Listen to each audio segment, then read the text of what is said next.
Բարև ձեզ արգելի հեռուստադիտողներ, 168 TV-ի եթերում ռևյուն է, մեր տաղավարում հյուրընկալել ենք բանաստեղծ Մարինե Պետրոսյանին։ Բարև ձեզ Տիկին Պետրոսյան։ Ողջույն։ Շնորհակալ եմ մեր հրավերն ընդունելու համար։ Ուրախ եմ։ Նախ 3 ազգային ժողովում տեղի ունեցած միջադեպին անդրադառնանք։ Նիկոլ Փաշինյանը գոռգոռում էր հերթական անգամ ընդդիմադիրների վրա, ասում, որ վերընկնեն տեղները, նաև անվանում էր համբալ եւ այլն։ Ձեր գնահատականը այս իրավիճակին, հատկապես երբ այնտեղ դպրոցականներ կային, տեղեր են ըննում այս ամենը դպրոցականների աչքի առջև։ Անկեղծ ասած, այդ առաջին անգամ չի եւ ես չեմ կարծում արժի այդպես կենտրոնանալ, ընդհանրապես ինձ համար ես նայեցի Ընդհանրապես մի քիչ ուրախացա, որտեղ լրիվ չափն անցավ եւ արդեն չգիտեմ էլի կգտնվի մարդ, որ ասենք չի զզվի այդ տեսարանից, էլի քիչ կգտնվի մի երկու հոգի երևի։ Ուզում ասեմ ակնհայտ է, որ Նիկոլ Փաշինյանի անցել է արդեն այդ մակարդակի է իջել, էլի դա մի կողմից լավ է։ Ինչ առումով է լավ։ Լավ է, որտեղ ուրիշ տարբերակ չի մնացել, էլի փաստորեն իր մոտ ավելի, ասենք, էտա մնացել։ Բայց իր մոտ հիշում եք, այդ բարբերաբար լինում է դա։ Մի ժամանակ կար, երբ որ ազդում էր, հիշում եք, այն մուրճը եւ այլն։ Հնարավոր է այսօր էլ մի քիչ ազդի, բայց ես կարծում եմ այսօր, ոչ թե կարծում եմ, այլ վստահ եմ, քանի որ ես, ասենք, ինձ ճանաչում են, ես քայլում եմ փողոցներով, անծանոթ մարդիկ ինձ հաճախ բարևում են, խոսում են, ես ժողովրդի տրամադրությունները գիտեմ եւ գիտեմ, որ լրիվ մեծ եմ, ասենք 90%-ը երևի իրանից հոգնած է եւ այլն, բայց դա չի նշանակում ցավոք, որ ընտրություններում ինքը չունի շանս հաղթելու, որովհետեւ մարդկանց մեջ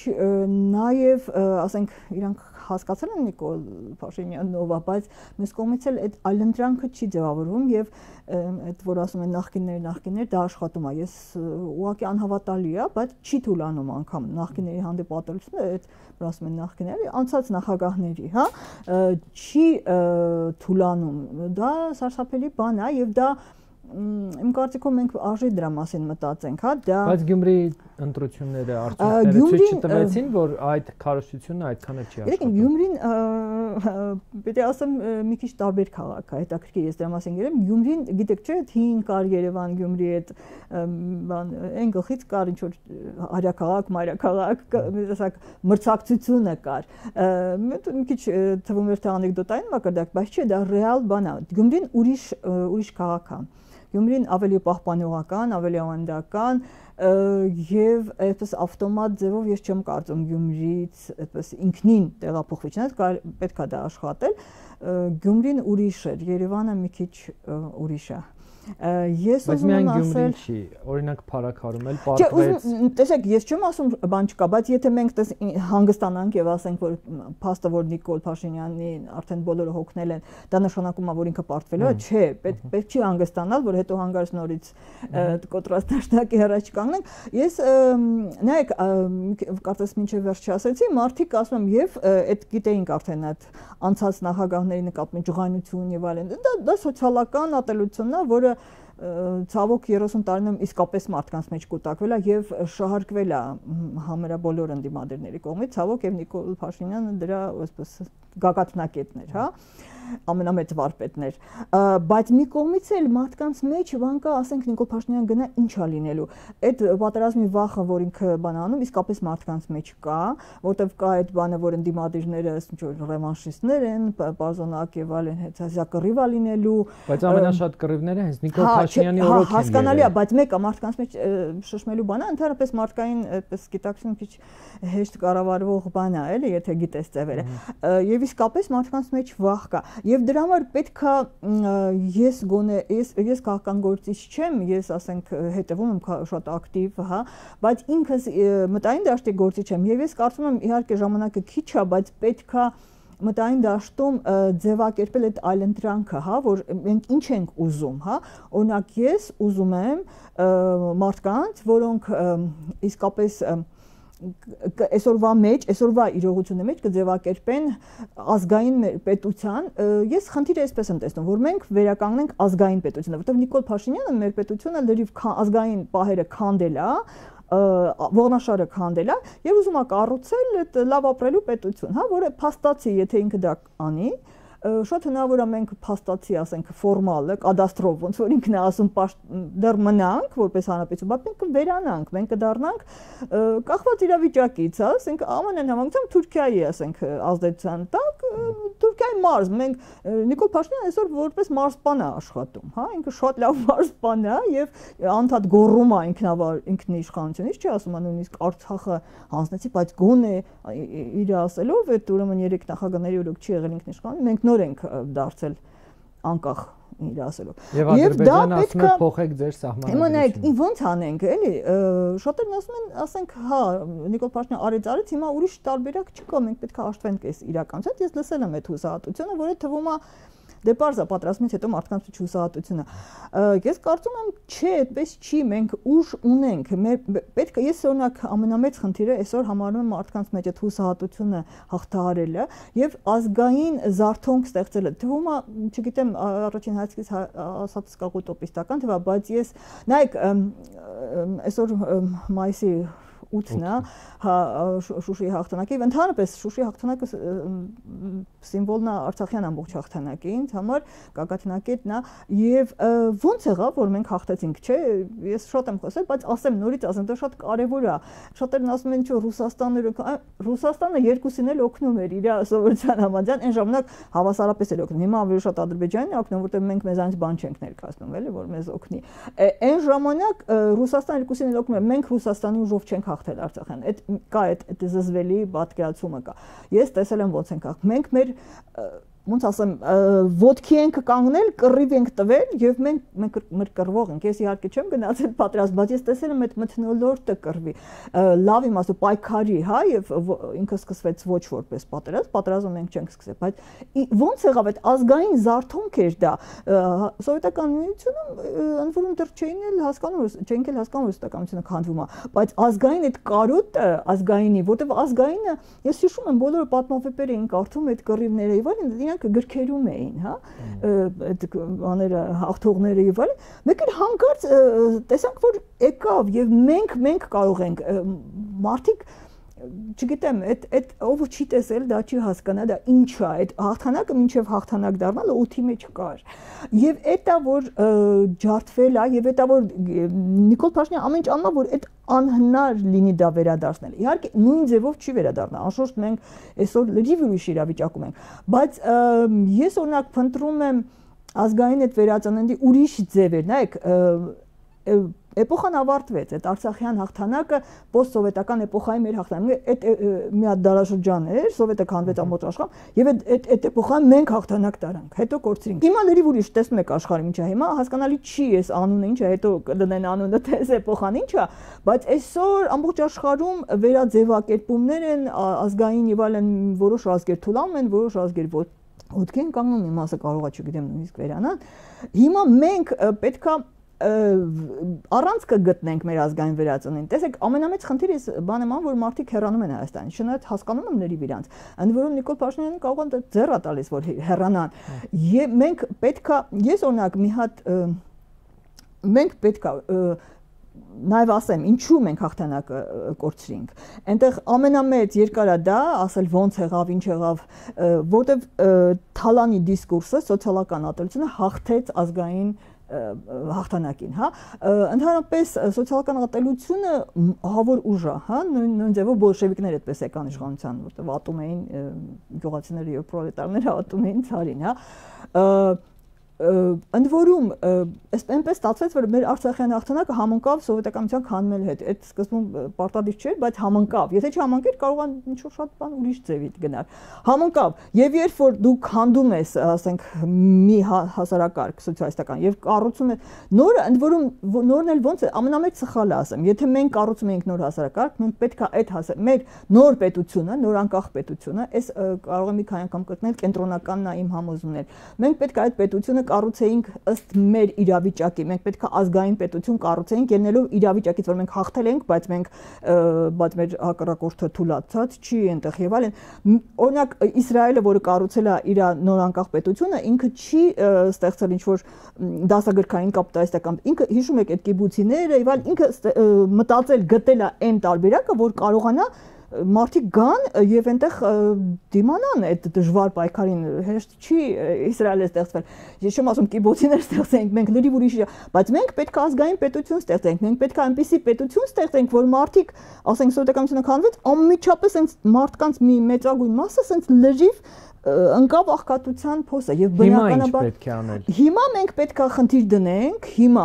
մենք պետք է ստեղծենք ազգային պետություն, մենք պետք է ստեղծենք այնպիսի պետություն, որը երաշխավորի բոլոր իր քաղաքացիների, որ չլինեն սոված, չլինեն կախված, չլինեն եւ այդ դեպքում ստեղծի վերադարձ Հա, ես այդպես եմ պատկերացնում հայոց պետությունը, որ այստեղ սովածներ եւ այլն չպետք է լինեն, մարդիկ պետք է վստահ լինեն, որ իրենք ապահով կլինեն, բայց մյուս կողմից պետք է Հայաստանում ստեղծել այդ մտավոր դաշտի խնդիրն է։ Այնպես չի, որ պարզապես այդպես լավ ապահով ապրեն ու պետք է ստեղծել հենց այդ եմ ասում, պետք է հակառակը ստեղծել ուժեղ մարդկանց, հերոսների, բայց հերոս իսկական հերոսների, ոչ թե հարկա, իսկապես, այսինքն մենք պետք է ստեղծենք այդ մթնոլորտը, հայր մենք այսօր շատ վատ վիճակում ենք, եկեք Հայաստան դուք այստեղ կունենաք կարողանաք ապրել, դուք չեք կարիքի մեջ չելի, բայց մենք միասին ստեղծում ենք մի հատ ուժեղացնում ենք Հայաստանը։ Մենք ստեղծում ենք այդ պահանջարկը, հա, ուզում եք գիտության մեջ, եթե գիտության մեջ եք ուժեղ, ուզում եք բիզնեսում, եթե բիզնեսում եք ուժեղ, ուզում եք արվեստում, եթե, բայց մենք հայոց վերածնունդ ենք ստեղծում։ Ամեն ինչ անում են, որ արցախցիները Հայաստանից գնան, ու մնաց անշուշտ, համաձայն եմ։ Ես էլ եմ ասում, որ Նիկոլ Փաշինյանը արած ճիշտ հակառակն է։ Մենք ունենք աշխարհում, գիտեք, մենք շատ ենք եւ ունենք լավ կադրեր։ Նիկոլ Փաշինյանը ինչ անում է, որ այդ համախմբումը ազգային չկայանա։ Ես էլ ասում եմ, չեմ ասում հենց ես ամեն տեղ այդպես չեմ ուզում առաջնորդվել, եթե ես Նիկոլ Փաշինյանի ամեն արածին ճիշտ հակառակ անեմ, ես իրանց կախում կունենամ, բայց փաստացի էդ է, ինքը հակառակն է անում։ Ես ասում եմ, հայոց վերածնունդի պահանջա պետք ձևակերպել, հա։ Դա հնարավոր է, նայեք, վերածնունդը երկու տեսակ է լինում։ Մեկը, այսպես դասական ռենեսանսը ինքը բանի վրա էր տնտեսական եւ այլն, ինչա, վերելքի վրա էր, բայց վերածնունդը լինում է նաեւ, եթե դու ուրեմն զգում ես վտանգը, դու այսպես ուժերդ հավաքում ես, այդ տեսակ վերածնունդ էլ է լինում։ Հայրիս էտա պետք։ Հասկացեք, վտանգ, ես չգիտեմ, էլի, վտանգի գիտակցությունը քեզ երբեմն հայտնի բան է, էլի, երբ որ դու վտանգը զգում ես, ուժերը բազմապատկվում են։ Դու արդեն դու կարող ես սովորական ժամանակ այս բանը չկարողանալ նայեք թռնես այսքան տեղը ընկնեիր, բայց եթե դու հավաքում ես ուժեր, դու ցածկ ես կատարում եւ թռնում ես անդունդի վրա։ Դա հասկանալի բան է, օքեյ։ Ես ուզում եմ մտավոր դաշտում մենք ստեղծենք այդ վերելքը։ Եկեք հայերով ստեղծենք, նայեք, ասում եմ, մենք Արցախում պարտվել ենք, որովհետև 30 տարում մենք չենք կարողացել մեր ազգային ուժեղ պետությունը կառուցել։ Իհարկե չեմ համեմատում, այդ 3 նախագահները ամեն դեպքում հաղթանակը պահել էին, բայց մեկը սխալները այնտեղ էլ կան։ Բայց եկեք ոչ թե կենտրոնանք սխալների վրա, հա, ասենք սա, որտեղ նայեք, բոլորն էլ սխալներ գործել են, էլի, ես բայց հիմա չեմ ուզում չափեմ որ նախագահները ամենասխալականը, ես ասում եմ ամենասխալը, ես պայմանական եմ ասում, բայց կարում ասեմ ամենասխալը ես էի, հա, ամեն մեկը թող իր սխալը հասկանա, որտեղ բոլորս ենք սխալ։ Եվ ոչ թե սխալների վրա կենտրոնանք, այլ հասկանանք ինչ ենք անում հիմա։ Բոլորով ինչ ենք անում։ Եվ տեսեք, նորերը չկան, փաստորեն բոլորս նախկին ենք։ Ցավոք Հայաստանում, եթե նայեք, եթե սխալ եմ ասեք, քաղաքական դաշտում նոր ուժեր չեն ձևավորվում։ Ես չգիտեմ դա ինչից է, թող քաղաքագետները վերլուծեն, բայց ով որ կա, եթե մենք ասենք, որ իսկապես մենք սխալներ ենք արել 30 տարում եւ նոր մի հատ տեղ ենք, նոր մի հատ բան ենք անում, մենք ուրիշ պետություն են կառուցում, մենք ուժեղ պետություն են կառուցում, ոչ թե պարզապես, չգիտեմ, կոռուպցիան ենք վերացնում կամ չգիտեմ ինչ, չէ, այդ տարբերակով չէ։ Մենք ուժեղ պետություն ենք կառուցում։ Ինչ է դա ենթադրում, այսինքն։ Ասում եմ, մենք ենթադրում ենք, որ մենք կառուցում ենք մի պետություն, մեկը ասացի, որ այստեղ բոլորը պիտի ապահով լինեն, մենք դա անհնարին չի, մենք այդքան շատ չենք։ Մենք հայրին կանչում ենք Հայաստան, մենք իրենց սոցիալական ապահովություն ենք տալիս եւ բան ենք ստեղծում, մթնոլորտ ենք ստեղծում, որ իրենք ինչ ասեմ, նայեք, օրինակ մի օրինակ ասեմ, կարող է վիճելի լինի հարցս, իսկապես, այդ որ ասում են նախկիններ, այնպես չի, որ դա լիվ դատարկ, իսկապես այնպես էր համակարգը, այնպես էր, որ այդ անկախության տարին եղել է դա, ասենքն մարդիկ արագ հարստացել են եւ այնտեղ ինչ որ օրենքներ խախտվել են։ Հիմա այդ մարդկանց ոչ մեկին պետք չի բանտ նստած, ես բացարձակ չեմ ուզում, որ մեկը բանտ նստի, ես ուզում եմ, եթե իսկապես մարդիկ փող են կուտակել այդ բաներով, թող այդ իրենք ինքնակամ այդ փողը ներդնեն, մի հատ ինչ որ ես ձևը չգիտեմ, բայց սկզբունքն եմ ասում, ինչ որ ֆոնդով, ինչ որ բանով, որ փողը գնա Հայաստանի ուժեղացմանը, հա։ Այսինքն մենք այդպիսի խնդիր դնենք, հա, մենք ասում եմ, ստեղծենք, ես դետալները չեմ կարող ասել, բայց մենք ստեղծենք այն պետությունը, կրկնում եմ, որպեսզի բոլորը հավասարապես այստեղ սոված մարդ չլինի, հա, եւ բայց խրախուսվի մեծ գործերը։ Սա ավելի շատ բարի ցանկության է նման, Տիկին Պետրոսյան։ Ինչու է բարի, ասենք, նայեք, օրինակի համար, տեսեք, հիմա Իսրայելի օրինակը մի քիչ դժվար է, որտեղ հիմա Իսրայելի նկատմամբ շատ նեգատիվ բարձա մեզ շատ վնասել է Իսրայելը եւ նեգատիվ վերաբերմունք կա, բայց այն ամենաբան օրինակն է, էլի մոտ է մեզ, ասում եմ, օրինակ իրանք գտան ձևը այդ բաները, մենք էլ կարող ենք գտնել, այսինքն հայկական տարբերակը, մենք մեզ ասում են ամենակարևորը պետք է կրթության վրա ուշադրություն դարձնել, որովհետեւ ձեր ասած այդ արժեքները հանրությանը բացատրելուց առաջ նախ պետք է նրանք ունակ լինեն։ Անշուշտ կարևոր է, մենք կրթության, այո, բայց կրթություն, այդ կրթությունը, որը մեզ բանանում, դա մի տեսակ ոնց ասեմ, Պուպուշիկ սիրունիկ, այսպես վերացական կրթությունն է, հա, մեզ պետք է այն կրթությունը, որը, ասենք, կխրախուսի ինչ որ ոչ ստանդարտ լուծումներ, ասենք, ոչ թե պուպուշիկ բաներ, հա, ամեն ինչ օրենք եւ այլն, այլ ոչ ստանդարտ լուծումներ, այն կրթությունը, որը կխրախուսի ասենք, չգիտեմ,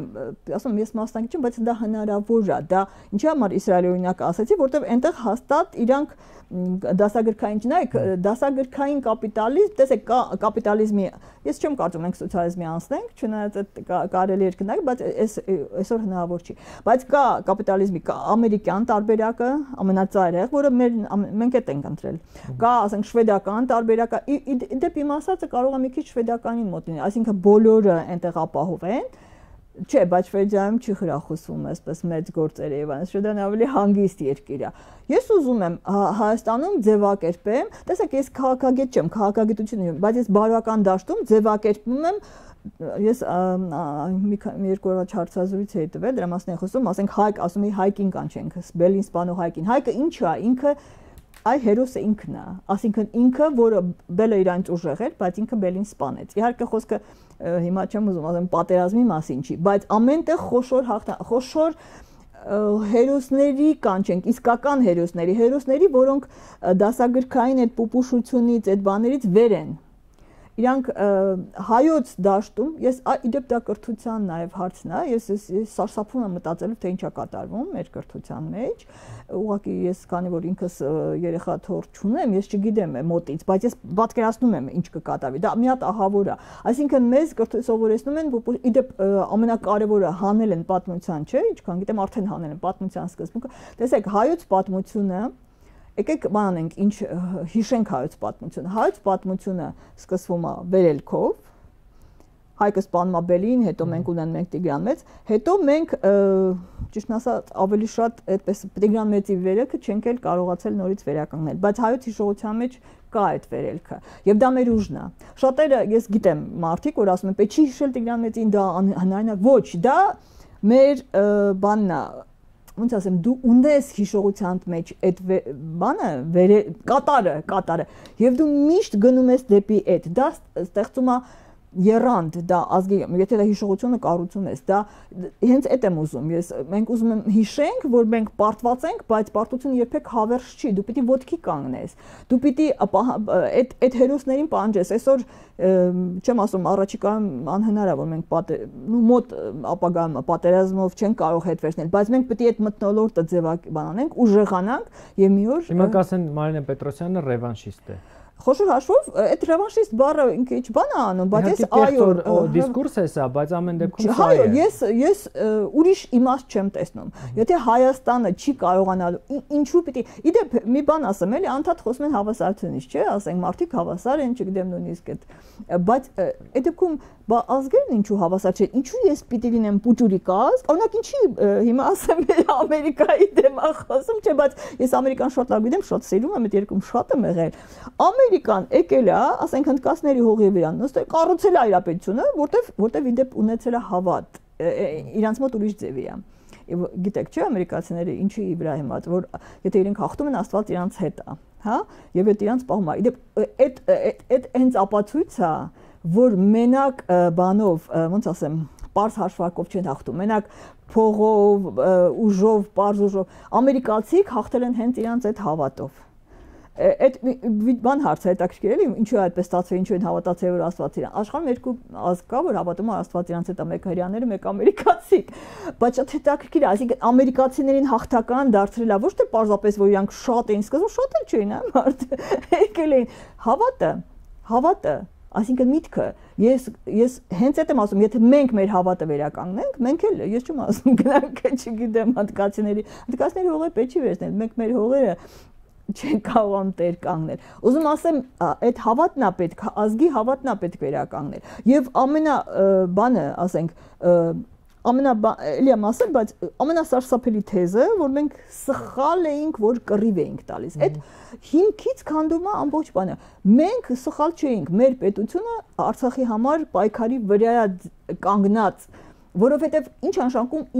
ինքնիշխանություն, ինչ անշանակում որ դու անկախ ես։ Անկախ են չի որ դու այդ անդադետ որ այդ կարբանը կադաստրի թուղթը չի կամ այդ բանը չի։ Անկախ է նա որ դու ես որոշում, դու ինչ անես, քո նպատակը, քո երազանքը դու ես որոշում, ոչ թե ոնց որ չգիտեմ ինչ որ թղթով քեզ տա, դասա, էսի լավն է, էսի վատն է։ Դու ես որոշում։ Դու ունես նպատակ եւ գնում ես։ Հայոց անկախությունը Արցախյան պայքարի վրա է։ Եվ հիմա մենք մեր անկախությունը կորցրել ենք, ասում եմ, մենք ունենք մարզպան, Նիկոլ Փաշինյանը մարզպան է փաստացի։ Մենք անկախությունը կորցրել ենք, բայց վերջնական չեն կորցրել։ Ձեր նշած այդ մարզպանը վաղը մեկնելու է Մոսկվա մասնակցելու շքերթին եւ Հայաստանի զինված ուժերի զորախումբը չի մասնակցելու՝ ի տարբերություն ԱՊՀ մյուս երկրների զորախմբերի։ Ես տեղյակ չի, զորախումբն ինչու չի մասնակցելու։ Ով է որոշել դա։ Մոսկվան է որոշել։ Ոչ, Մոսկվայից հրավիրել են ԱՊՀ երկրների։ Հա, մենք չենք գնում պարզապես Հայաստանի իշխանությունների որոշումն է Նիկոլը գնում է, բայց առանց հայկական զորախմբի։ Եվ շատ է քննարկում թե ինչ իմաստ ունի գնալ առանց։ Ես չգիտեմ, գիտեք ինչ այդ ինչ ասեմ, այդ մարդը անիմաստության բանա չեմպիոն է, հա։ Ես ուղղակի ուզում ասել հայ-ռուսական հարաբերությունների մասին մի կարճ, որովհետև անշատ բան հարց է, հա։ Իսկապես Ռուսաստանը շատ պարզ է որ մեզ չպաշտպանեց եւ այլն, ասենք տեղ կա Ռուսաստանի դեմ վրթովելու եւ բան, բայց պետք չի աչքիս առաջ, ասենք ես հիշում եմ այդ եւ սովետական շրջանում եւ անկախության շրջանում կար ինչ որ բան հավատ ռուսներին կամ հիմա մի ծայրահեղությունից որ ռուսները հիմա մի ծայրահեղությունից մենք գլորվել ենք, այսինքն ոչ պետք է ռուսներին ինչ որ sense խենթի պես պաշտել, ոչ պետք է ատել պետք չի, որովհետեւ ինչ էլ լինի Ռուսաստանը մնում է մեր հարևանը եւ ոնց որ տեսնում ենք վերջնականապես չի պարտվել, ինքը ոնց որ թե վերականգնվում է եւ ամենակարևորը Ռուսաստանի օրինակ մի բան ասեմ, էլի ասում են Ռուսաստանը մեզ բանի տեղ չի դնում, չէ, բայց ես հիշում եմ, ասենք անկախության առաջին տարիները Լևոն Տեր-Պետրոսյանի շրջանը ես հիշում եմ ինչ հարաբերություններ էին Հայաստանի եւ Ռուսաստանի։ Ռուսաստանը մեզ լավ բանի տեղ էր դնում։ Եվ որովհետեւ մենք հաղթել ենք եւ որովհետեւ Լևոն Տեր-Պետրոսյանը ամեն դեպքում լրիվ ուրիշ կարգի գործիչ էր, Նիկոլ Փաշինյան չէր, մեղմ ասած, եւ այսինքն մենք ենք արել խոշոր, չեմ ասում լրիվ, չեմ ասում Ռուսաստանը մեղավոր չի, բայց ի վերջո եթե դու քեզ այնց ոչինչ չես ներկայացնում քաղաքականության մեջ, քեզ հաշվի չեն առնի։ Մենք ոտքի կանգնենք Ռուսաստանի հետ նորից մեր հարաբերությունները կարող են վերականգնվել եւ պետք չի, ասենք այդ մտասևեռուն գաղափար ամեն գնով փոխվենք Ռուսաստանից, ինչ ենք փոխվում Ռուսաստանից։ Ռուսաստանը մեր կողքին է։ Դե ասում են Եվրոպա ենք գնում, իդեպ այդ Եվրոպա գնացող ուժերն էլ ծեծում են մեծ ճգնաժամի մեջ է, ճիշտ է, կարևոր է որ մենք Ֆրանսիայի հետ լավ հարաբերություններ, բայց իդեպ հենց այդ որ ասում էի տեսեք մենք ես այդ դիսկուրս կա չէ մենք եվրոպացի ենք թե արևելցի ես վստահ եմ արու մենք մոտ ենք ոչ թե մոտ ենք մենք հենց այն Եվրոպան մեզանից ավելի ուշ է դարձել եվրոպացի ասենք մենք երբ որ այդ արժեքները քրիստոնեությունը եւ հունահռոմեական մշակույթը մեր արժեքներն են բայց ժամանակ Եվրոպան դեռ չկար ես ինչ եմ ասում ուզում ասեմ այդ արմատները մեր մեջ կան բայց Եվրոպայում դրանք այսօր արդեն թուլացած են Եվրոպան ինքը ճգնաժամի մեջ է դրա համար պետք չի Եվրոպային կրկնօրինակել հակառակը եթե մենք մեր արժեքները այդ ուժի այդ նայեք հունահռոմեական մշակույթը որի վրա հենված է նաեւ արմունքը այդ Նաև ուժի արժանապատվության վրա է կառուցված, հա, մենք այդ ենք կորցրել, մենք այդ եթե վերականգնենք, գուցե հիմա չի բացառվում, չեմ բանանում, բայց եվրոպական վերածնունդը կարող է Հայաստանից սկսվել, ի վերջո ինչու ոչ, որտեղ մենք ի տարբերություն Եվրոպայի մենք ուրիշ տեղ ենք, իդեպ նաև ոչ միայն ուրիշ տեղ ենք, մենք կենաց մահու խնդրի առաջ ենք կանգնած, իսկ այդ ժամանակ դու ասում եմ հիշում ես քո արժեքները։ Ես օրինակ հիշում եմ, նայեք արժեքները այն հիմնական արժեքները ես շատ հարգում եմ քրիստոնեությունը, ես շատ հարգում եմ կեցվածքը մեր եկեղեցու, բայց նաև նախաքրիստոնեական արժեքներն էլ եմ հարգում։ Մենք այն ասենք, որ կարող ենք երկուսը միացնել։ Ես դրանք չեմ ճիշտ հաճախ հակադրում են, չէ՞, բայց դրանց մեջ նաև ընդհանրություն կա։ Օրինակ Բաղդասար Սրբազանը դա փորձում էր անել այդ ուժը եւ գեղեցկությունը եւ արդարությունը։ Այդ երկուսը իդեպ նախաքրիստոնեականում ավելի ուժն ու գեղեցկությունն էին, իսկ քրիստոնեական արդարությունը մենք կարող ենք դա միացնել։ Հա մենք պետքա կանչենք այդ մեր հերոսին, որը պետքա լինի ուժեղ, գեղեցիկ եւ արդար, բայց արդար մեր արդարությունը պաշտպանի։ Մենք անարդարված ենք։ Սպասենք այդ ուժեղ, գեղեցիկ եւ արդար։ Ոչ թե սպասենք, կանչենք, որտեղ արվեստի խոսքի դաշտում դու իրան եթե ստեղծում ես, ինքը գալիս է։ Այսինքն ես չեմ ասում սպասենք այնքան։ Ես կարծում եմ այդ ես այս վերջերս անտխոսում եմ հայկին, հա, մեր հայկին Բելին սպանող, այդ հայկը կա, ինքը կա մեր տղեկի մեջ։ Ուղղակի իրան այն մտնորդն է ստեղծում, որ ինքը հիշում է իրան, ինքը ոտքի է հասկանում է, որ իր պահանջարկը կա, ինքը հայտնվում է, ինքը կենտրոնում է հայտնվում, ոչ թե թողում գնում է։ Շնորհակալ եմ ձեզ հետաքրքիր զրույցի համար։ Ես եմ շնորհակալ։ 168 TV եթերում ռիվյուներ, հետևեք մեր հետագա թողարկումներին։